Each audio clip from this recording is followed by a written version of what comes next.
Vamos a hablar de un libro que yo espero, llevo horas persiguiendo a Marisol Orozco, y lo digo en público para que le duela, para que trajeran ese libro que llevamos semanas persiguiendo. Espero que lleguen, no pierdo esperanza que al final de esta presentación se lo puedan llevar, para que, supongo que muchos de ustedes vinieron para llevárselo firmado, así que esperemos lograrlo. Pero mientras tanto, bienvenida. Y el libro se llama Misterios de la Sala Oscura. Creo que tienes uno ahí para ponerlo. Lo podemos poner en el frente. Ah, es el que te di yo. No, bueno. Ni siquiera, imagínenselo, es Misterios de la Sala Oscura. Algunos fans de Fernanda ya lo están circulando por ahí, lo firmaron. Por ahí hay uno, creo. Llegó el libro. Llegó el libro. Hemos sacado a random del casillero. Ok, Fernanda, bienvenida. Muchas gracias y gracias. Yo me senté aquí a petición tuya un poco para pelotear, pero la gente vino a escucharte a ti. Platícanos. Es una colección de ensayos. Es una colección de ensayos. Yo soy un cinéfilo aguerrido, por eso sigo tus videoblogs, tu programa en la UNAM, Encuadre. Me encanta tu enfoque, pero aparentemente esta colección de ensayos muy deliberada tiene una tesis. Hay una idea que escogiste películas muy comerciales, películas muy de culto, hay un poco de todo, pero hay una tesis detrás de Misterios de la Sala Oscura. ¿Por qué no nos platicas eso como punto de arranque y bienvenida? Gracias y gracias por venir, gracias por quedarse, muchas gracias por invitarme. Dijiste las 3 palabras claves, que es lo deliberado de la selección. A fin de cuentas, por cada película que está ahí, se quedaron fuera muchísimas, pero en realidad no es un libro sobre estas películas, sino es un libro sobre cómo una de las muchas formas de acercarse a una película, es decir, este método o juego que yo propongo con estas películas podría aplicarse a muchas. Es verdad que también hay una tesis, y esa la voy a dejar hasta el final, y hay una cierta preferencia por una generación de directores, y tú lo habrás notado, en tanto eres cinéfilo. Lynch, que es de mis favoritos, con él arrancas. Y sin embargo, con Lynch no lo quise incluir porque no lo quise incluir dentro de las películas ensayadas, por así decirlo, porque el resto de las películas, como tú bien dices, fueron en su momento películas que supusieron, por un lado, una ruptura de reglas sobre cómo se hacía el cine, pero también de distribución y de exhibición, es decir, fueron fenómenos en muchos sentidos. Las películas de Lynch siento que todavía se mantienen dentro, a mí es quizá mi director favorito, y sin embargo siento que todavía está dentro de un círculo de espectadores un poquito más reducido que el de estos directores, cuyos personajes, ya incluso hay personas que no han visto las películas de las que escribo aquí, pero conocen a los personajes y lo que representan. Por ejemplo, alguien puede hablar de un padrino y se sabe que no se está hablando en la acepción un padrino como en la acepción católica, ¿no? Sino se está hablando de alguien que maneja los hilos de algo, un cacique, y todo eso ya nos viene de un aprendizaje cinematográfico aún sin haber conocido las películas. O el mito del tiburón en el agua, ¿no? Que siempre va a simbolizar los miedos que están por debajo. Es decir, creo que las películas que están aquí ya existen fuera de las pantallas, ya existen fuera del momento en el que se filmaron, y ese fue otro de los criterios, que ya a través de las casi 40 años, casi todas cumplieron ya 40 años, hubieran o siguieran existiendo fuera de una sala de cine. Entonces Lynch se quedaba un poco fuera de eso, pero sí, es quizá mi director favorito. A mí me llamó mucho la atención la selección porque de veras, o sea, a grosso modo son películas muy comerciales, muy conocidas, y tú sueles ser, en las críticas que te conozco y que he leído, y es lo que me gusta, o sea, pones el ojo en cosas, en fenómenos más bien poco conocidos. O sea, la labor del crítico que yo aprecio es el que me hace descubrir cosas que no conozco. Digo, es cierto que voltear el prisma y descubrir que Forrest Gump, aunque no te gusta, hay cosas muy interesantes que ver en películas que no te gustan, también eso tiene mucho valor. Pero sí me llamó la atención que no incluyeras. Yo hubiera esperado un montón de directores que claramente te gustan, que no están no, y tienes toda la razón. Y fue un reto para mí también. Yo misma me peleaba contra esa idea de decir, bueno, de entrada son películas de las que se ha escrito casi todo, directores que todo el mundo conoce. Entonces, atreverte a pensar que puedes decir algo más es paralizante, ¿no? Decir ¿con qué me acerco si ya todo está publicado, ya todo está dicho? Pero también implicaba reconocer mi propia educación cinematográfica. Es decir, yo crecí con muchas de las películas que ve aquí, no necesariamente porque las haya visto en el año de su estreno, pero sí a lo largo de la siguiente década. Y creo que mucha gente me ha preguntado, ¿por qué no cine mexicano? Y yo digo, bueno, porque muchos directores, o los directores que ahorita están despuntando en el cine mexicano, también crecieron viendo este cine, sobre todo el cine estadounidense de los 70, que es el que se atrevió a romper reglas, es el cine de autor, la versión del cine de autor en Estados Unidos. Fueron los directores que retaron a los estudios, que retaron esta forma de hacer cine, digamos, industrial, que fue la de los 40, 50, en los 60 empezó a declinar, en donde todo era una fórmula, en donde un productor, ahí los productores eran los reyes y ellos decidían, se va a hacer tal película con tal actor, con tal director, con tal guionista, y simplemente reciclaban sus propios elementos. Y de pronto llega esta generación de estudiantes de cine, que son los primeros, vamos, que se apoderan de las ideas, del control, de qué está detrás de una película, y creo que eso cambió para bien las formas de contar, y ellos habían visto mucho cine europeo, habían visto todas las olas de cine francés, de cine italiano, del neorrealismo y demás. Entonces ellos fueron los que trajeron esta bocanada de aire a Estados Unidos, y a la vez esto se filtró en varios directores mexicanos. Entonces creo que no se trata de decir por qué mexicanos sí, por qué no, sino que creo que todo está relacionado. Es el cine que crecimos viendo muchos, y incluso los que ahora están haciendo cine mexicano que nos interesa, ¿no? Tú, como crítica de cine, has leído muchísimas declaraciones de muerte del cine desde los 80s, bueno, Godard era optimista, decía que se iba a morir, pero que se iba a transformar en otra cosa. Con todo lo que está pasando, este año Netflix, un poco saliéndome, dándote pelota, y ahorita regresamos al libro. Parte de lo mismo, sí. Netflix este año va a producir 50 largometrajes de arriba de $200 millones de presupuesto. O sea, ya los estudios tradicionales que hicieron y produjeron las películas de las que hablas en este libro ya son un fenómeno secundario. Los que están tomando, por lo menos en términos de inversión, que es una manera de entender cómo los jugadores y el panorama, el ecosistema del cine está cambiando, eso a mí me inquieta como cinéfilo, me inquieta de buena y de mala manera, ¿no? Totalmente, sí. Pero me interesaría mucho tu opinión de cómo ves el futuro del cine. ¿El cine está sano? ¿El cine...?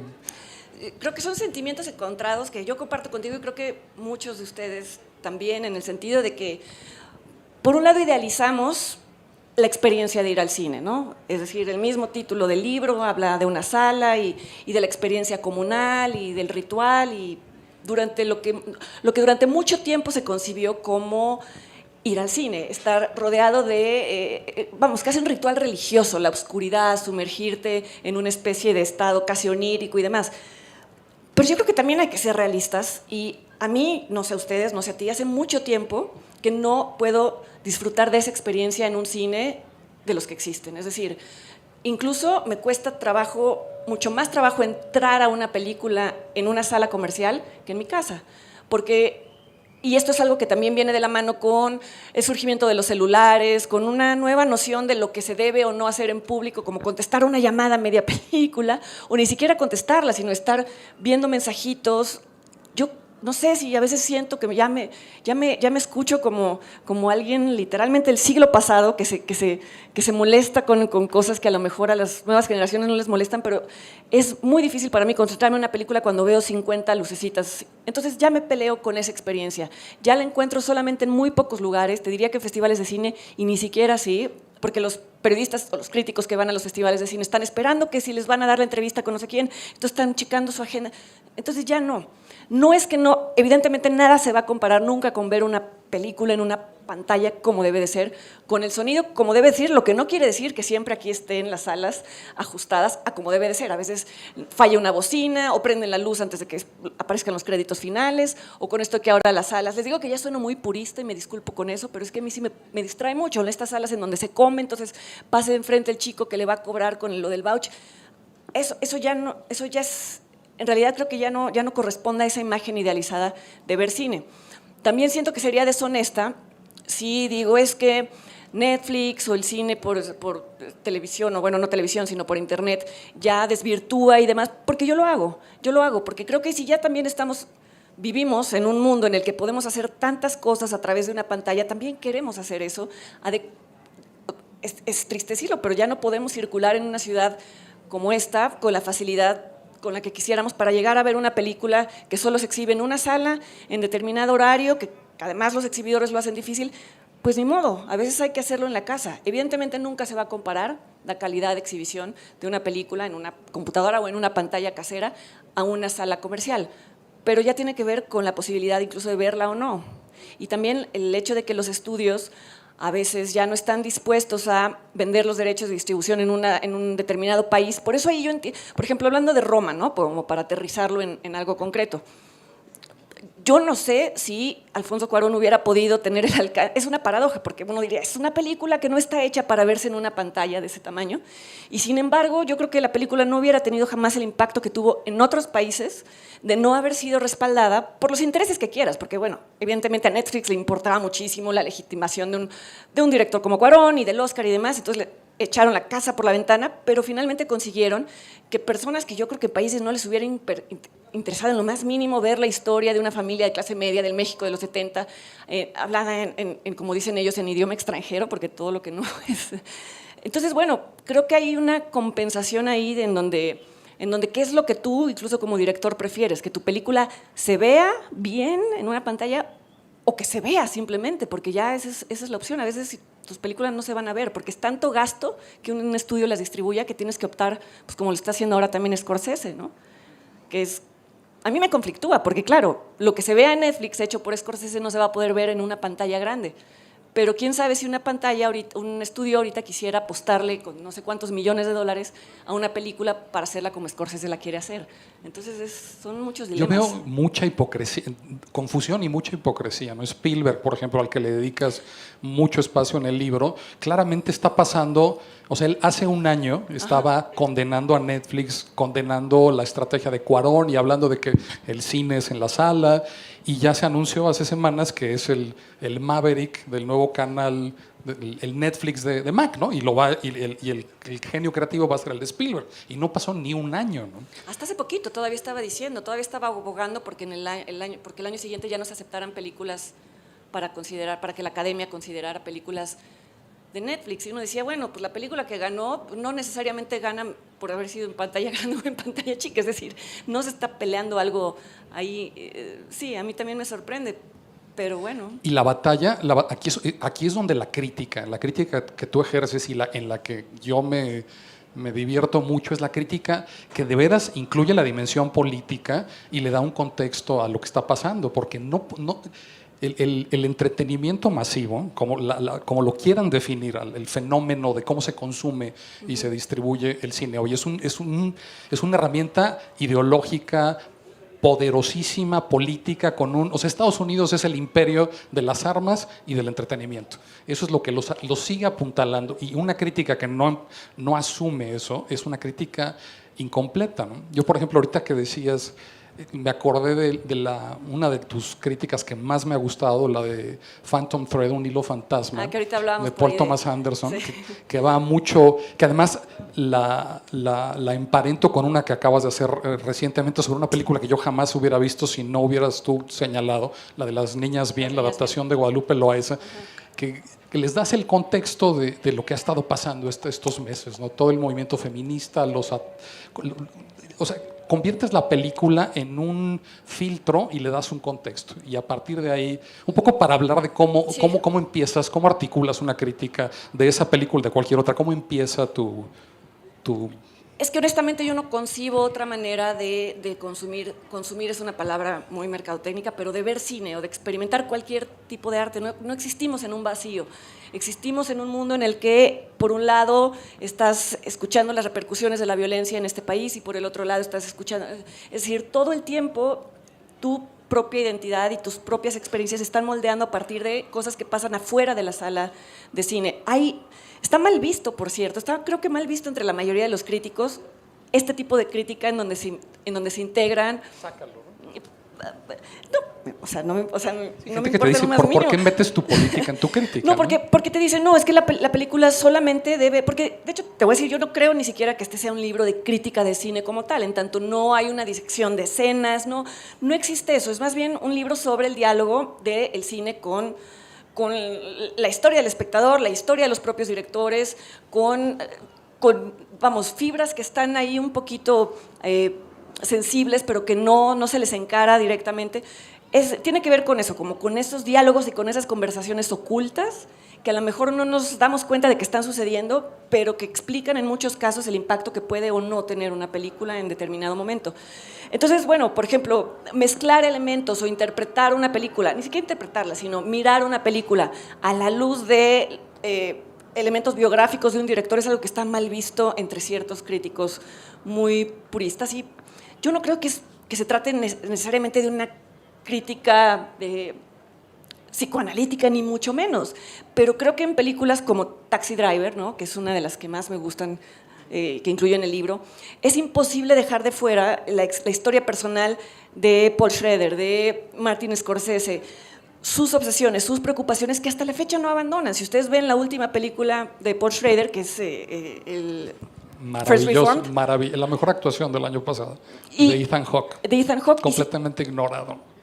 Y es casi una reelaboración de Taxi Driver, de alguna manera. Es un hombre que no sabe cómo acomodar sus preocupaciones religiosas o un sentido religioso. Dirían, bueno, ¿qué tiene que ver Taxi Driver con la religión? Pues este hombre, este taxista, realiza muchos rituales dentro de la película. Él se considera a sí mismo una especie de salvador. Hay muchas escenas que incluso en su composición tienen referencias al imaginario católico y demás.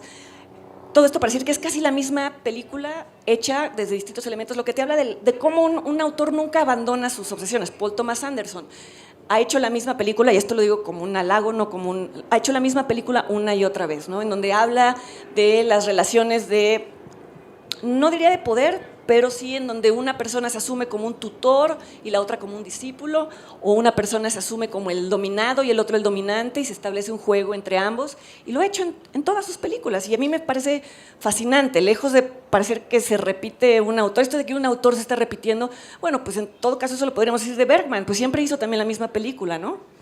Bueno, cualquier artista, esta es una feria del libro, generalmente estamos hablando de autores y los que vamos a cumplir 10 años en esto.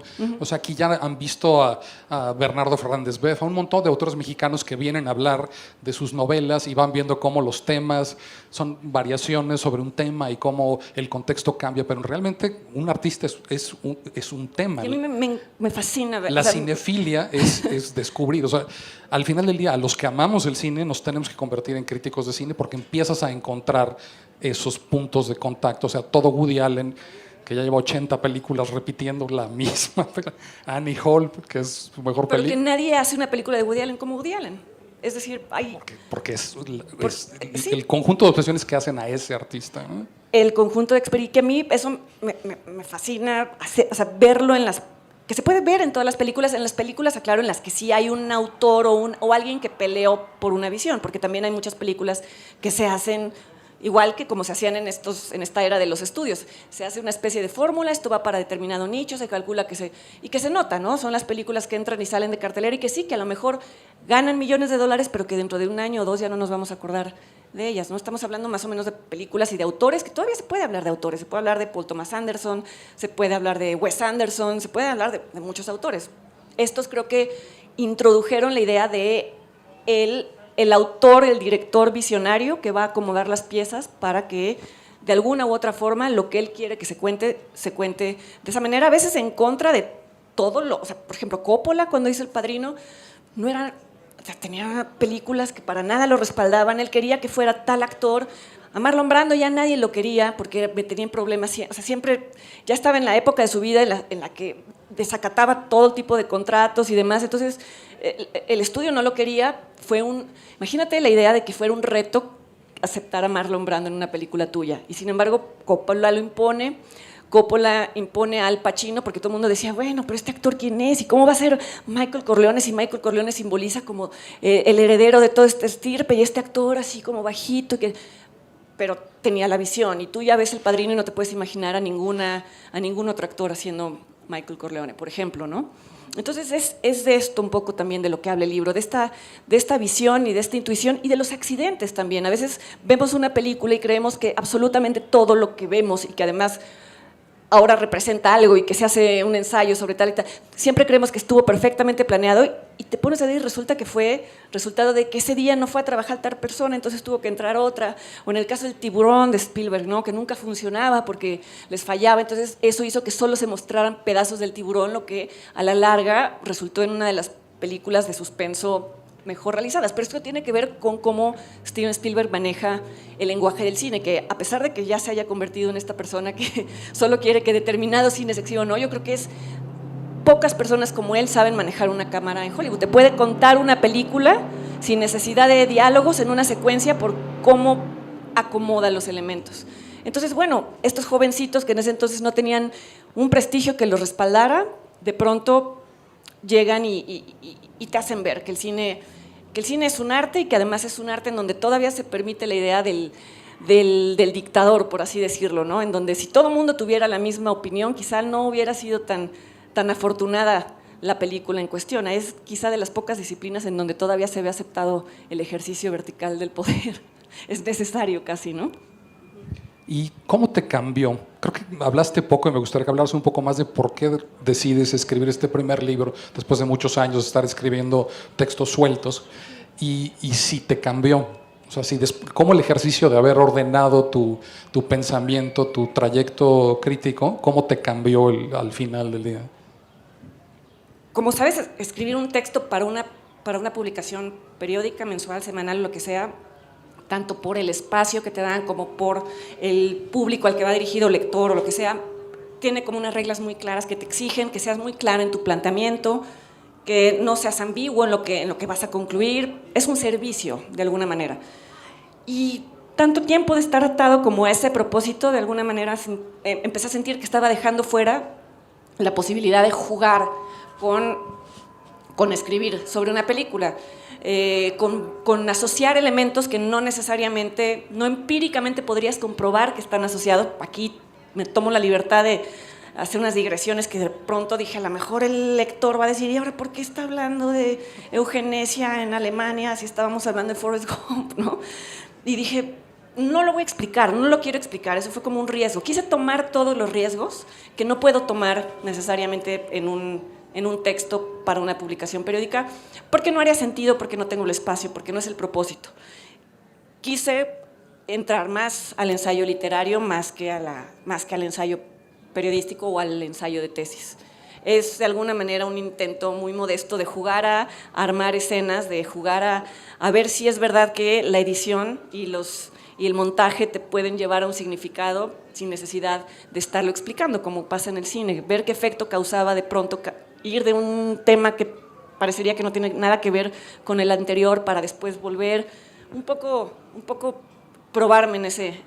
A mí yo no sé escribir ficción, nunca me ha interesado escribir ficción, entonces creo que esto es lo más parecido a lo que pudo haberse, a lo que podría considerarse no escritura de ficción, pero sí utilizando los elementos que se usan en la escritura de ficción, que es crear significados a partir de cómo organizas las ideas. No sé si me estoy dando a explicar. ¿Qué te sigo? O sea, lo que te estoy entendiendo y lo que supongo de cualquier persona que escribe sobre un tema y luego analiza y ordena es que o reafirma lo que ya sabía o finalmente se ve en el espejo, ¿no? Finalmente, o sea, la educación sentimental del cine es muy particular. Mi formación es de arquitecto y siempre he pensado que la formación de arquitecto, en mi caso, define cómo veo todo. Yo veo en el cine, lo veo a partir de cómo la arquitectura me enseñó es un sistema de sistemas, entonces tengo que entender dónde está la cimentación, cómo se están transmitiendo las cargas, dónde están los pesos excéntricos, dónde el edificio está generando problemas y está tambaleando. Es como que me tardé en hacerlo, porque también yo hice un poco de ejercicios de crítica de arquitectura y de cine y me dio esa, y justo cuando me senté a tratarlos de releer fue cuando me vi en el espejo, ¿no? Por eso te hacía esa pregunta de, ¿a ti el libro sí. cómo te cambió? Ya entendí la pregunta, sí, me cambió y me confrontó, porque supuso serle honesta a esa asociación de ideas que no necesariamente se podían comprobar, en el sentido de que no era un ensayo en donde vas a llegar a una conclusión muy clara. supuso dejarme abandonar a esta libertad que a veces angustia cuando tienes la posibilidad de imaginarte cosas y te preguntas si vale la pena ponerlas. Yo a la mitad de la escritura de este libro, bueno, a la mitad y a los 3/4, me preguntaba, esto no tiene sentido y esto no tiene ningún sentido hablar de la vida. O sea, vamos, estoy contando cosas que ya se saben y no va a tener ninguna, o sea, no va a ser un 1 más 1, 2 y no un 1 más 1, 3 o 4, 5 como era lo que yo quería. Yo quería que el armado de estos ensayos diera un significado mayor que la suma de las partes de los ensayos. Y a eso me arriesgué y me provocó mucha angustia durante mucho tiempo, porque pues es echarte como al vacío, sin red, sin la red de la publicación periódica, en donde pronto vas a comprobar, un editor te va a decir o no te va a decir, se va a publicar. No. La escritura de un libro, y supongo que aquí hay muchos escritores y demás, es un ejercicio que te enfrenta a tus peores temores, estar hablando a veces solo y no saber si en algún momento alguien te va a contestar y demás. Lo que sí tuve muy claro es que no quería presentarlo a la editorial, o a ninguna editorial, hasta que no estuviera terminado, porque justo por esas inseguridades temía que si llevaba un 70%, quizá me decían, no, pero no se está entendiendo, o ¿por qué no lo llevas por este camino? Y dije, no, en ese momento ya no voy a querer seguir escribiéndolo. Si les gusta o no les gusta, va a ser tal y como presente en manuscrito. No sé si eso te contesta un poquito más, pero me cambió en el sentido de que ahorita creo que me siento un poco más cómoda aventándome ese vacío sin red de protección. Ya no me importa tanto ser clara en el sentido de dejar... Y vas a seguir, supongo, ¿no? Va a haber un... No lo sé. Otro libro, no lo sabes, no lo ves en este momento. No, porque creo que tiene que salir como salió a lo mejor de mucho tiempo, a lo mejor de la necesidad de hacerlo, y a lo mejor si lo cuento ya se me van las ganas de hacerlo. No lo sé. O sea, sí, fue una experiencia tan distinta y tan extraña para mí publicar este libro, que todavía la estoy digiriendo. Ya lleva casi un año y medio de haber salido y todavía se me hace raro que exista allí. ¿Tenías algún crítico en mente? Yo pienso mucho, mi crítico favorito, que seguramente conoces, es Jonathan Rosenbaum, que tiene un primer libro que se llama Moving Places, Moving Pictures, que es un libro que habla de su infancia. Yo conecté mucho porque él creció en una casa de Frank Lloyd Wright, en Alabama. Su tío él vio todas las películas porque su tío era distribuidor en los 50, entonces de niño te cuenta la maravilla pero te cuenta su casa. O sea, al final ya te está contando su educación sentimental a partir del cine. Y desde entonces yo lo veo en todos los textos que he escrito y me gusta esa conexión del cine con la educación sentimental, porque creo que si existe tal cosa como un conocimiento cinematográfico, o sea, cómo te forma el cine, que solo el cine puede hacer, está ahí, ¿no? En esas etapas tempranas, y probablemente por eso comparto contigo el amor por la sala oscura y la magia de ir, de apartar el tiempo, apagar el teléfono, no hablar con nadie y sumergirte 2 horas en algo que no sabes a dónde te va a llevar y que te transforma y te deja algo indeleble, no te deja una huella emocional. No sé si ese tipo de libros están en tu estantería y son el tipo de voces que te orientan en cuando haces crítica de cine. Sí, por supuesto. Así como yo no concibo ver el cine como algo alejado de otras dimensiones de mi vida y de la vida de los demás, no me atraen los críticos que son asépticos en ese sentido. Sí, a mí me gusta que mezclen lo que tú estás diciendo, que se note que hay un diálogo entre su propia subjetividad, su infancia, sus expectativas, en donde estás viendo a la persona detrás de quien está haciendo... Porque creo que es imposible, creo que no te puedes sustraer de eso, y creo que lo más honesto que puedes hacer con un lector es ponerlo sobre la mesa y decir, yo escribo desde aquí y tal vez en este sentido mi reacción a tal película puede estar sesgada, pero en lugar de hacerte creer que estoy siendo absolutamente objetiva, no creo en la objetividad, porque pues desde el momento en el que eliges poner una palabra y no otra, está operando toda esta serie de experiencias de las que hablábamos en cualquier persona. Entonces, a la vez me atraen este tipo de críticos. Y hace rato preguntabas sobre cómo un libro que aparentemente es sobre otras personas, sobre la obra de otras personas, puede hablar de ti. Creo que todos los libros de crítica, creo que todos los libros de ensayo en donde alguien ensaya sobre algo más, invariablemente son autobiografías veladas, ¿no? Pauline Kael, una conocida y muy respetada crítica, que es una de mis críticas favoritas, al final de su vida le preguntaron, ¿y no piensas escribir tu autobiografía? Y contestó, pues creo que ya lo hice a lo largo de los libros de crítica que escribió. Y creo que es cierto. A mí las películas que me gustan, y lo explico un poquito en el prólogo, aunque muy brevemente, son aquellas en donde veo reflejada una especie de vida conflictiva. En mi casa, vamos, yo soy hija única y eso siempre te vuelve un poquito aislado y te vuelve introvertido. Yo sé que es un lugar común, pero en mi caso se cumple todos esos lugares comunes. Y entonces para mí el cine representaba esa posibilidad de conectarme con otras personas que no tenía dentro de mi propia familia. Y hasta la fecha es curioso, me gustan más las películas en donde se habla de conflictos que las películas felices, ¿no? Exacto, porque es en donde siento que hay una especie de puntos en común con absolutamente todos. A mí las películas en donde se pretende que el mundo es perfecto y en donde todo va a salir bien siempre me dan para abajo, ¿no? Siento que están sentando un parámetro que no voy a cumplir nunca. A mí me gustan las películas sobre imperfecciones, sobre lo que no llega nunca a ser perfecto, porque nada lo es, ¿no? Hace no mucho, 1 o 2 ferias estuvo aquí Paco Taibo hablando de series de televisión. Ajá. Y Paco tiene una teoría que a mí me encanta. Él dice, o sea, The Wire para nosotros es un punto de inflexión que el mundo audiovisual lo cambió. O sea, a partir de que pudiste contar una historia en 70 horas, a partir de 40 personajes, en 5 años, contar... O sea, la aspiración, el proyecto explícito es contar una ciudad, Baltimore en Estados Unidos, pero en realidad te están contando al país, ¿no? Y entonces lo que ha dicho Paco en estos foros cuando recomienda esas series, dice, lo que Netflix y todas estas plataformas vinieron a mover en buena lid, y esto lo dice alguien que se dedica a escribir ficciones, liberaron de los formatos... O sea, el cine incluso pues tenía que durar 2 horas, vender palomitas, 4 funciones, había formatos, ¿no? Pero llegaron estas plataformas y esta tecnología y ¡pum!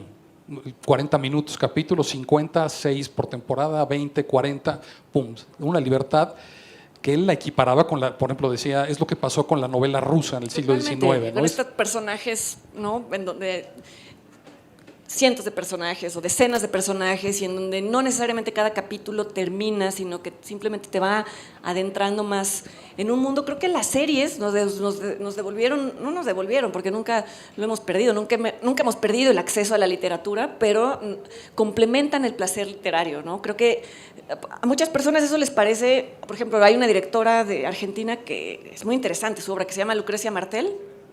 A ella las series le parecen reaccionarias y conservadoras, dice, porque están muy ancladas a una narrativa convencional. Yo creo que no es cierto, yo creo que no ha visto todas las series, ¿no? No, yo creo que ella está simplemente basándose en la idea de que son capítulos y se sigue una cronología lineal, pero no todas las series hacen eso. Y sin embargo, sí es verdad que te adentran en un mundo más parecido a los mundos literarios que a los mundos cinematográficos, porque quieres estar cada semana acompañando, o bueno, cada semana en caso de las series semanales, pero sí, ahora que los consumimos todos, cada capítulo quieres seguir en un mundo y te duele cuando termina una serie. Creo que es otro tema a explorar fascinante, cómo están cambiando las series al cine. No es por nada que los mejores guionistas y los mejores directores y actores ahora se estén migrando a la televisión, cosa que antes era un pecado, ¿no? Ha pasado lo mismo. Hay directores que eran muy adversos a la idea de trabajar en ese tipo de proyectos y ahora cada vez más y más y más de estos anteriores críticos están proponiendo proyectos y están haciendo cosas. E incluso gente como Steven Soderbergh, que había anunciado que se retiraba, pues regresó a hacer series de televisión. Pues sí. Una maravillosa de un médico con Clive Owen, de Nick. Con Clive Owen, sí. Maravillosa, ¿no? Por ejemplo. Claro, o sea, pues ya tienen directores los trajeron de regreso, ¿no? Sí, antes era la muerte de un director acabar en la televisión, ¿no? Sí. La caja tonta, como le decían en los 80. Bueno, no que no siga haciéndolo en algunos sentidos, pero sí, creo que ya pasó, ya es un lugar común decir la nueva época de oro de la televisión, pero sí empezó con Los Soprano, empezó con The Wire, que para mí es la mejor serie que existe, pero no se agota. Creo que siguen habiendo series que exploran posibilidades como el cine ya no lo permite hacer, porque es muy caro. el cine es muy caro, desgraciadamente, la exhibición y la distribución son muy complicadas, entonces cada vez... Es el cuello de botella, ¿no? La exhibición Es el realmente. cuello de botella. Porque tenemos 3.000 pantallas o 2.000 y tantas en la Ciudad de México y la oferta se reduce a un puñado de películas. No es posible que tengas tantos puntos de distribución y una oferta tan... Yo veía una cartelera, alguien puso en Facebook, una cartelera de la Ciudad de México en los 70s, ¿no? Que había 50 salas de cine y había 80 películas. Sí. Era mayor la oferta con las... muchísimos menos puntos de distribución hace 40, 50 años que lo que representa hoy los monopolios, bueno, los oligopolios de Cinemex y de... No, y Avengers en español, en inglés, en doblada, en primera dimensión, segunda dimensión, tercera...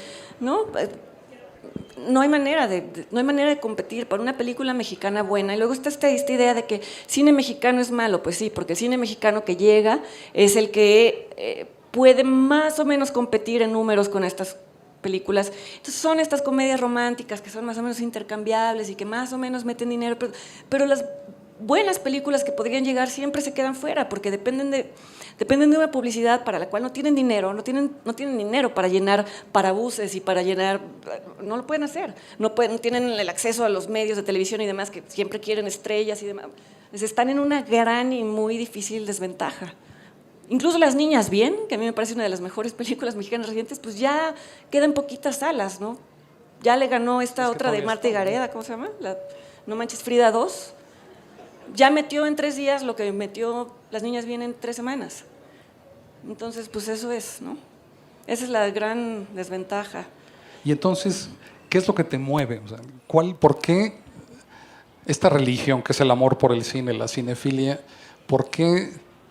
Porque yo me hago esa pregunta y yo no la puedo contestar. ¿Por qué compartir ese entusiasmo? ¿Por qué seguir hablando de la historia del cine, invitando a descubrir cuál es el sentido profundo de esto y qué es lo que te mueve o sea, que tu vida, el eje de tu vida sea ¿no? Pues creo que podría decirse lo mismo de la literatura, ya de los apasionados de la literatura. Yo estudié letras, para mí mi primer amor fue la literatura, entonces creo que no, me es difícil separar la posibilidad de existir en los mundos de ficción, que es como yo lo siento que es como un laboratorio de prueba de otras vidas, de cómo te vas a sentir reaccionando ante esto, ante aquello, y también un poco el prólogo del libro habla de eso. Tú ves una película y te ves,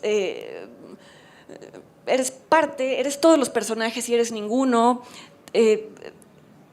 Te permite, es que suena a un lugar como terrible, te permite explorarte, pero creo que es verdad, creo que es lo más cercano que existe a vivir vidas alternativas. Y a veces nuestra vida real es tan limitada y tan opresiva o tan rutinaria o tan acotada, porque así tiene que ser, que estos son los espacios de experimentarnos, de saber quiénes podríamos ser si estuviéramos en otra. Por eso yo estoy, no sé, medio en contra de esta idea de que el cine siempre, o las películas o los libros tienen que ser ejemplares, en el sentido de que solo deben de representar personajes admirables o tramas en donde se enseñe qué hacer o qué no hacer. Yo creo que justo estos son los espacios en donde podemos permitirnos ver en dónde están nuestras fallas y vernos convertidos en monstruos y tomar 2, 3, 4 pasos de separación ante eso, reconocer la maldad, es decir, es el lugar seguro de alguna manera para hacerlo. Es un poco paradójico porque ahora se pide que las salas de cine sean lugares seguros en tanto no haya estos estímulos o triggers, como les llaman los americanos, que te hagan recordar una experiencia traumática. Yo creo que no hay nada más seguro que una sala de cine o, para el caso, una sala de televisión de tu casa, en donde vas a salir sin daño, de verdad, es decir, sin daño físico, por supuesto, pero creo que todos tenemos la capacidad de distinguir qué es una ficción, y Nietzsche lo decía en El nacimiento de la tragedia, la ficción es lo que nos permite ver aquello que no podríamos soportar ver de nosotros mismos si no existiera ese velo en donde te sientes protegido, sabes que no estás realmente, bueno, es la catarsis de la tragedia, es todo eso, en donde puedes enfrentar tus peores demonios y tus peores miedos sin saber que, más bien sabiendo que no vas a perder ahí ni la cordura, ni la vida, ni la sensatez, ni nada. Y yo creo que no hay que alentar la idea de que las películas deben de ser manuales de comportamiento.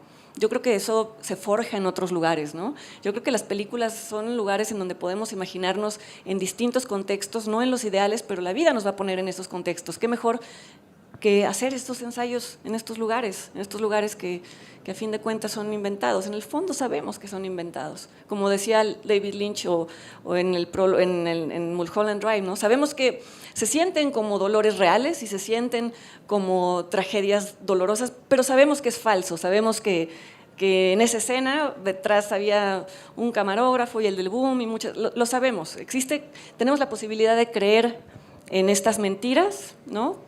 Y al mismo tiempo de vivir intensamente las emociones que se están representando. Qué maravilla que tengamos esa doble capacidad de saber que se nos está mintiendo, pero abandonarnos a la ilusión de que estamos dentro de ese mundo. A mí eso nunca me deja de sorprender, por ejemplo, cómo nos podemos emocionar o cómo nos podemos sentir temerosos de algo sabiendo que en realidad eso no está sucediendo. Es una capacidad del ser humano increíble, ¿no? Poder abandonarte a la ficción, a un espacio, una dimensión que no existe, y sin embargo sí la llegas a evitar, y te conmueve, y se lo platicas a otras personas, y hablas de los personajes como si los conocieras, y, ¿no? Es una maravilla, me parece una dimensión increíble de la mente, ¿no?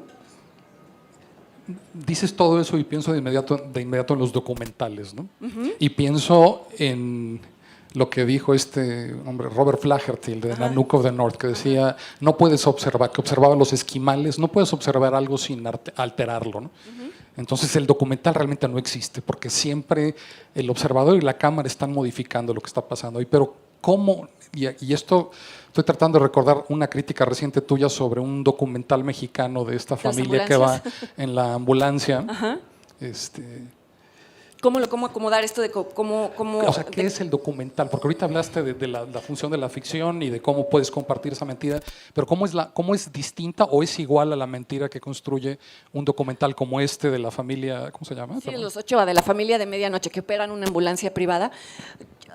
Creo que no, creo que hay recreación siempre en el momento en el que inevitablemente ellos se van a sentir observados por una cámara, el documentalista pone la cámara en un lugar, sí hay esa alteración, pero creo que quizás se altera la situación, pero sí creo, por lo menos en los mejores documentales, que sí alcanzas a ver la verdad de las personas, en el caso de documentales sobre personas que se están viviendo. Gran parte de la fuerza de este documental es que, más allá de que el director logra captar escenas en donde realmente sí es más grande la urgencia de los personajes en ese momento, creo que tengo la sensación de que en varias escenas ni siquiera se acordaban que estaban siendo filmados.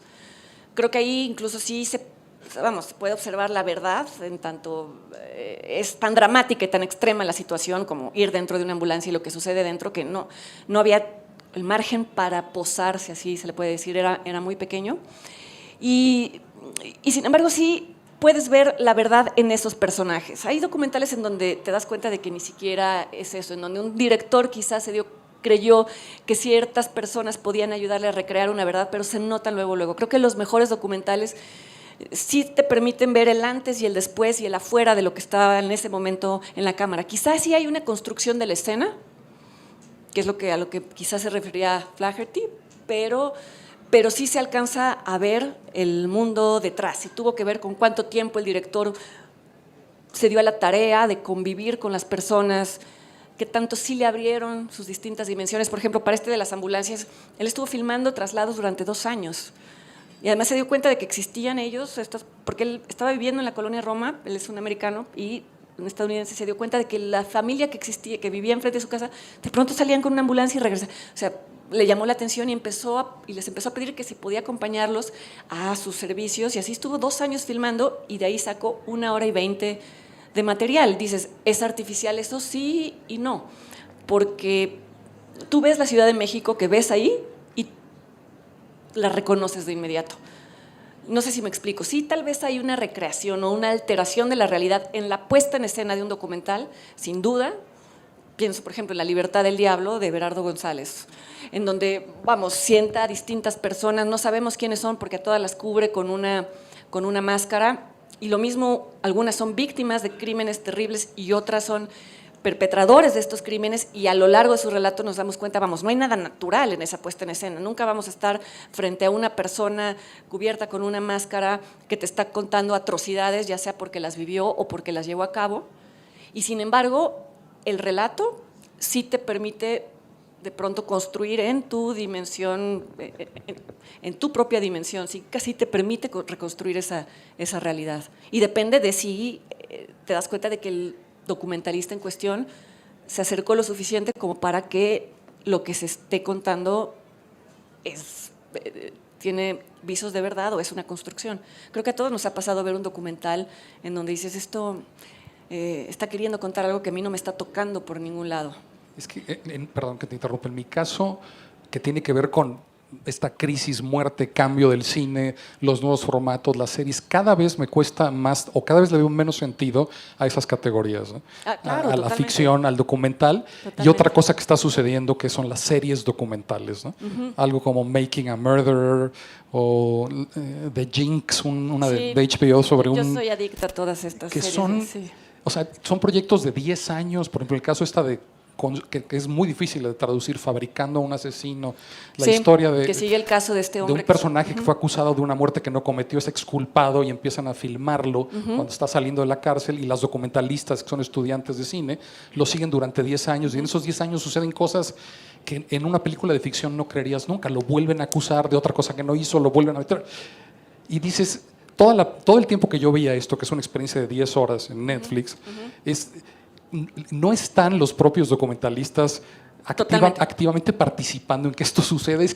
Y es fascinante y al mismo tiempo creo que tiene que ver con cómo el cine ese músculo que nos hace está mutando, se está convirtiendo en otra cosa, ¿no? En una forma de incidir en esta propia realidad. ¿A eso te refieres? Sí. Nuestra percepción, ¿no? De cómo construimos certezas a partir de experiencias como estas. Como era una película, como la veíamos hace 30 años en una sala oscura, y además veías una cada semana, o sea, había más espacio, más reflexión, más... Y por eso se volvió más indeleble. Ahora la velocidad también ha cambiado todo, las extensiones, la difícil frontera entre el narrador, el sujeto y el narrador, el que observa y el que es observado. No sé, o sea, yo sigo fascinado, sigo consumiendo, buscando el cine, leyendo crítica, viendo muchísimo, atesorando las experiencias de cine que tengo, pero sí me siento un poco en un momento de cambio, ¿no? De mutación. Sí, yo también, pero me gusta. Sí, en efecto, varias veces se ha declarado la muerte del cine y otra vez está pasando, pero yo creo que tiene que ver con un tipo de exhibición, ¿no? Con el tipo de exhibición controlada y demás, pero creo que las formas de hacer cine están cambiando todo el tiempo y no van a dejar de existir, porque no va a dejar nunca de existir la avidez por contar una historia y por consumir una historia. Y repito, creo que tiene que ver con nuestra necesidad de habitar mundos paralelos, porque si viviéramos solo sería muy opresivo, Tú eliges, esto te lo quería preguntar desde el principio, tú eliges las películas de las que hablan. Nunca, o sea, tú no tienes por consigna que escribir de esto o de aquello. No, nunca. No, y a veces es muy, no podría, y también por eso a veces son muy disparejas, pareciera como muy arbitraria la selección de películas de las que hablo o de las que escribo de una u otra, porque a veces es una película que, como esta de Familia en Medianoche, que sé que se va a exhibir, y quería hablar de ella antes de que se exhibiera, pero bueno, se va a exhibir en pocas salas, pero a veces no hay como un criterio. Sí, no podría hacerlo de una manera, y me han preguntado por qué. Tiene que ver con lo que a mí en ese momento me parece relevante. Esto suena egoísta, porque ¿qué es relevante para...? Pues, no sé, es difícil de explicarlo. Es lo que en ese momento crees que puede dialogar con otra cosa, o lo que en ese momento crees que... O incluso una película que sientes que si no hablas de ella no se va...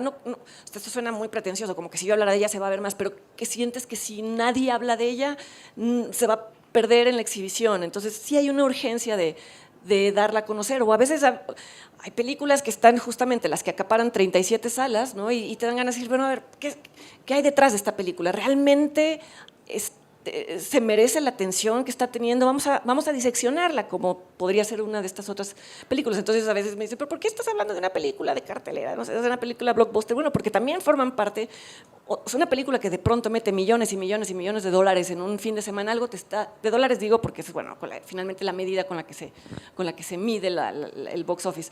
Es porque algo está diciendo de nosotros, qué es lo que estamos consumiendo y por qué y con qué se relaciona. Habla de lo que, la selección habla de lo que a mí me parece urgente, y urgente es una palabra extraña, pero de lo que me parece urgente hablar en ese momento. Sí, pero no, nunca me han dicho sobre esto sí o sobre esto no podría. Digo, hay quien trabaja en medios en donde sí se les pide, y no estoy hablando desde la superioridad de decir esto es mejor, nada, es simplemente en mi caso no lo es. Así ha sido. Estaba viendo, el reloj es un maestro Ya de sé. ceremonias implacable. Tenemos muchos fans tuyos aquí. Si te parece, me gustaría abrir Por el supuesto. micrófono y que algunos de ellos se acercaran a ver si se acercan aquí al micrófono. Y aquí, es que como estamos grabando y transmitiendo, para que los puedan escuchar y ver desde el otro lado Claro. del... Sí, primero, ¿a quién va dedicado el libro? ¿Por qué debemos leerlo? Y luego, ¿dónde podemos escuchar tus análisis? Y bueno, tanto, digamos, en televisión, escrito, en qué revistas o... a mí me ha costado un poco de trabajo buscarlo por internet y no siempre encuentro otras cosas de otras gentes, ¿no? ¿Sí? Bueno, ¿a quién está dedicado? Hay dos respuestas. ¿A quién está dedicado de manera personal y cercana? A mis padres, que ya fallecieron, pero bueno, ellos siempre tenían la idea de que, bueno, yo creo que no me creyeron al final, porque nunca lo terminaba, pero es para ellos están en la dedicatoria. Y bueno, está dedicado a todas las personas que quieren seguir este diálogo obsesivo como el que hemos estado teniendo, a todos ustedes está dedicado. ¿En qué espacios? Escribo en la revista Letras Libres, que tiene una versión en internet, y ahí se pueden encontrar en la página letraslibres.com, ahí se pueden ver tanto los textos como un videoblog que llevo cada semana, que se llama Cine Aparte, y si ustedes gustan se pueden suscribir, nada más, digo, no se paga, simplemente para que les llegue el newsletter. Y estoy los viernes con Denise Merker en su programa de radio, que es Atando Cabos, y ahorita estamos comenzando la segunda temporada de un programa en TV UNAM que co-conduzco con Leonardo García Tsao, que pasa los martes a las 9 de la noche en TV UNAM. Esos son los espacios. Hola Fer, gracias primero y felicidades por el increíble libro. Gracias. Y quiero preguntarte, a mí me encantó algo que dijiste en el cine aparte de Belzebú y quiero retomarlo. ¿Cómo como audiencias mexicanas le damos el voto de confianza a películas extranjeras de las que no sabemos nada y se nos complica mucho romper esa barrera con cine mexicano, que puede ser lo mismo, o sea, es un volado, pero que deberíamos ser como más abiertos a ese voto de confianza a ciegas con el cine mexicano? ¿Cómo educar a la audiencia a que tenga ese voto de confianza con cine mexicano? Porque, bueno, con la cartelera es muy difícil, ya lo mencionaban, las funciones que opacan todas las carteleras en los estrenos de los grandes estudios hollywoodenses, pero de la parte de medios o de la parte de críticos, ¿cómo se puede educar a las audiencias para que ese voto de confianza se dé más y cada vez sea más fácil entrar a una función mexicana que a una extranjera, que puede ser lo mismo? Yo creo que la resistencia o el prejuicio que nos puede provocar el cine mexicano está sustentado. Digo, durante mucho tiempo fue muy malo y se perdió la confianza del público, y hay que decirlo. Y es difícil pensar que si una persona va a tener solamente un fin de semana libre al mes para ir a ver una película con su familia o solo, como sea, pero que, vamos, es una experiencia que no va a poder repetir cada fin de semana. Nosotros, porque nos dedicamos a eso, a lo mejor tenemos más tolerancia para ver mal cine. Pero yo entiendo perfectamente que alguien no quiera arriesgar su fin de semana, su domingo, ¿me entiendes? Y entonces a veces, por desgracia, las películas mexicanas, y es lo que decíamos de los presupuestos, por ejemplo, para hacerles publicidad. Tú llegas a una cartelera en donde pues más o menos has oído hablar de, no sé, cualquier película de superhéroes o de lo que has estado oyendo hablar, y de repente te topas con un póster mal diseñado a veces de una película mexicana que no te dice nada. No quieres dar el salto. Y yo lo entiendo, y no voy a juzgar a nadie que tenga ese recelo, ¿no? Es una pena porque las buenas películas mexicanas, que no necesariamente son extraordinarias, ¿no? Digo, no, es muy difícil que haya una película mexicana extraordinaria cada mes en general, y americana también. Pero sin embargo las que lo son no tienen ni siquiera esa visibilidad. Entonces creo que nos toca a todos, a nosotros, a ustedes, un poquito no de confianza ciega, pero sí de curiosidad, y de a veces tener un poco la disposición a salir tal vez desencantado, porque tal vez no pasa eso. También también pensar en la posibilidad de que no va a pasar eso. Un poquito jugar tener un poquito más de disposición a la decepción. No sé si esto tiene sentido, porque es así como te encuentras a veces con las películas que a lo mejor nada más te van a hablar a ti y a nadie más, pero te van a hablar a ti. Yo hablaba de Belzebú, por ejemplo, porque el cine de terror en México no tiene muy buena reputación. ¿Por qué? Porque es un cine muy caro, los efectos especiales son caros, entonces se hace poco, y cuando se hace no es muy bien logrado y demás. Y sin embargo llegan a México decenas de películas de terror.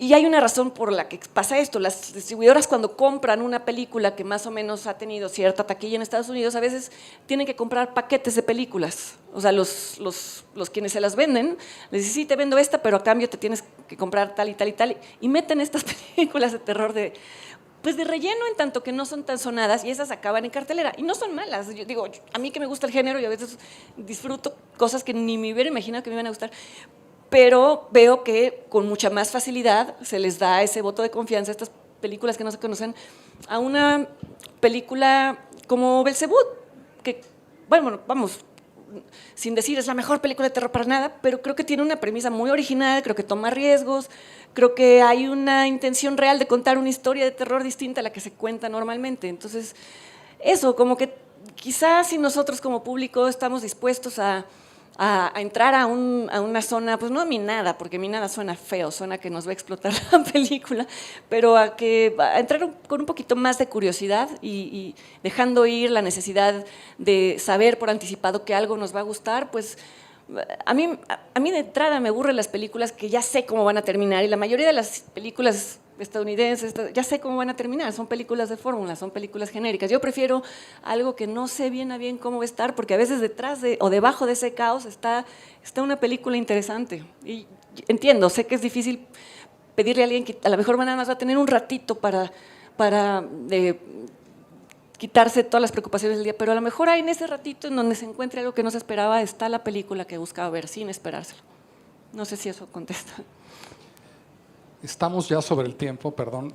Es que me dijo Oscar que, bueno, ¿ya está Fabricio aquí, me dijiste o no?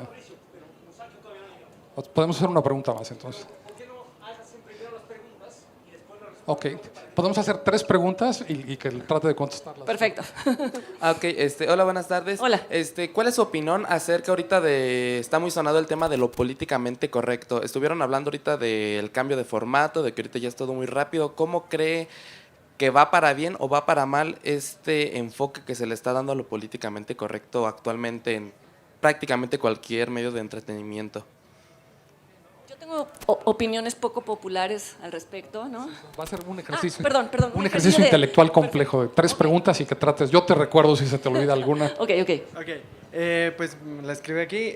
Me llamó la atención algo que comentaban al principio, pues que ya nuestra manera de consumir el cine pues ya ha cambiado, ya es muy diferente. Ya no vamos al cine de la misma manera en que íbamos hace algunos años, ya estamos en la era del streaming, y pues si a eso le sumamos el hecho de que hay series de televisión como Sherlock o como Game of Thrones, bueno, Game of Thrones que promete durar 1 hora y media, que ya se le puede llamar casi como un largometraje, pues a mí me surge la duda, ¿no? ¿Cree usted que ya se han roto las barreras entre el cine y la televisión, fuera de los aspectos así, pues del técnicos o de presupuesto? Porque hasta los actores pues ya están metiéndose en estas series. Hola de nuevo. Hola de nuevo. En la misma línea que la primera pregunta es, cuando leía tu texto sobre El último tango en París, platicamos un poquito, y yo pienso, no sé si coincides tú, El último tango en París, Bella de día, estas películas, ahora parece que sería imposible hacerlas en esta línea de lo políticamente correcto, incorrecto. No sé si compartes esta opinión o qué podrías decirnos al respecto. Okay. Gracias. Sí, se pueden agrupar las respuestas. Políticamente correcto. Y exhibición. Y frontera, cine, televisión. Y si es posible hacer hoy El último tango en París. Vamos, lo políticamente correcto es un movimiento que nació de unas intenciones perfectamente legítimas y necesarias, que es visibilizar a grupos marginados y dejar de, a través del lenguaje o a través de actos cotidianos, dejar de discriminar y hacer consciente cómo el lenguaje puede incidir en esto y cómo infinidad de acciones no tomadas o tomadas pueden repercutir en esto. En lo que ha derivado es, me parece, en una preocupación excesiva por las formas y no tanto por el fondo de la cuestión. Creo que todo esto que está sucediendo en el terreno del arte obedece más a un temor, creo que ni siquiera es una imposición o una autoimposición moral, sino a un temor económico, y creo que ahí es en donde se vuelve un poco tramposo el asunto. Muchas guionistas, muchos directores, muchos actores temen que sus películas no sean exhibidas o que no tengan publicidad si tocan temas que se pueden considerar ofensivos. Ahora, ¿qué es un tema ofensivo? Es lo que platicábamos tiene que ver con la pregunta, con lo que platicábamos hace rato. Creo que si en una película se representa una situación que nosotros podríamos considerar incorrecta o que nos parecería que ya no tiene lugar en la sociedad que queremos construir, entonces en esa película es el lugar en donde podemos confrontarla. Es decir, creo que si no nos vemos mismos reflejados a veces en nuestras propias actitudes racistas, homófobas, discriminatorias, entonces ¿cómo lo vamos a ver en nosotros mismos? Después de todo, el cine y los personajes cuando están bien construidos, eso es lo que nos devuelven, puntos de identificación. Creo que por eso esta película, no sé si, bueno, ahora que murió Bruno Ganz y recordamos todos la película que hizo sobre Hitler, ¿no? La caída, decía, bueno, pero ¿cómo un actor se va a prestar para interpretar a uno de los peores monstruos de la historia? Y creo que esa película demostraba justamente cómo Hitler tenía esta capacidad doblemente monstruosa para aparentar ser benévolo con sus seres cercanos. Tanto así que la autora del libro en el que está basada la película, que fue su secretaria, nunca se dio cuenta de para quién estaba trabajando. Eso decían muchos afiliados al partido nazi, si es verdad o no es verdad, es otra discusión, pero Hitler tenía un lado carismático que era muy peligroso y que podía ser el que hacía que muchas personas creyeran que no había maldad en lo que estaba haciendo. Para eso sirve el cine también, para ver que los monstruos no son unidimensionales. Las series como las que vemos a veces sobre criminales, uno piensa en un asesino serial y piensa en la caricatura del asesino serial y no es así. Digo, el propósito no es crear paranoia, sino darnos cuenta de que los seres humanos estamos hechos de muchos aspectos y que simplemente toca ver cuál es la pulsión que vas a permitir que guíe tus acciones. No sé si ya me perdí con la respuesta, pero creo que el arte en general no es el lugar para tratar de imponer un lenguaje o un modelo de representación políticamente correcto, porque el arte no intenta pregonar, intenta reflejar. En el mejor de los casos refleja y a nosotros nos toca hacer el juicio sobre aquello que se está representando. Y sobre televisión y cines y sobre se están... Pues mira, te voy a contestar, ¿dónde estás? ¿Quién me preguntó? Te voy a contestar desde la forma más honesta que pueda, que es desde mi experiencia. A mí realmente me costaría mucho trabajo decir esto, lo percibo como cine. Vamos, cuando está filmado en 35 milímetros, hay formas de filmar que sí son cinematográficas y hay formas de filmar que se acercan más a un modelo de producción como el de la televisión, pero fuera de eso, en cómo me puede afectar ver una película o un capítulo largo de una buena serie, no hago esa distinción.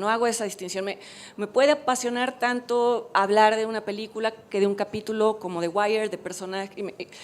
Vamos, creo que ya esas etiquetas pueden acabar siendo tan inútiles como las que dividen el cine comercial del cine de arte, en el sentido de que muchas películas que se concibieron como cine comercial ahora las consideramos cine de arte o películas icónicas, y por el contrario, no todas las películas concebidas como cine de arte acaban siendo arte, ¿no? Acaba teniendo que ver con el presupuesto, pero el presupuesto pues tiene que ver con cómo se ejerce, ¿no? Puedes tener todo el dinero del mundo y no vas a hacer una buena película y viceversa, ¿no? Entonces, bueno, a mí en mi experiencia ya no haría yo tanto esa distinción, y bueno, al parecer ese es el terreno que se están peleando ahorita los exhibidores tradicionales y los estudios y las plataformas de streaming. Bueno, Oscar, está ya Humberto, es que estamos esperando a la comparsa de Fabricio. ¿Sí? Ok, pues de veras muchísimas gracias. Perdón, si quieren ahorita pueden preguntarle a Fernanda, va a estar, si te vas a quedar a filmar, por supuesto, supongo. claro. Aquí va a estar Fernanda filmando, ahí le pueden preguntar, una disculpa, pero ya tenemos al invitado siguiente aquí. Fernanda, de veras muchísimas gracias. Espero que haya sido una experiencia agradable para ti. Y en respuesta a tu pregunta, nosotros trataremos de invitar más a Fernanda para ese debate de por qué el cine de calidad vale la pena, pues que haya espacios también para que se dé ese debate. Se los agradezco. Muchas gracias, Fernanda. Muchas gracias. Y no se muevan porque aquí van a estar con el libro de Fernanda y viene ahora Fabricio Mejía Madrid con una charla muy interesante. Ahora les vamos a contar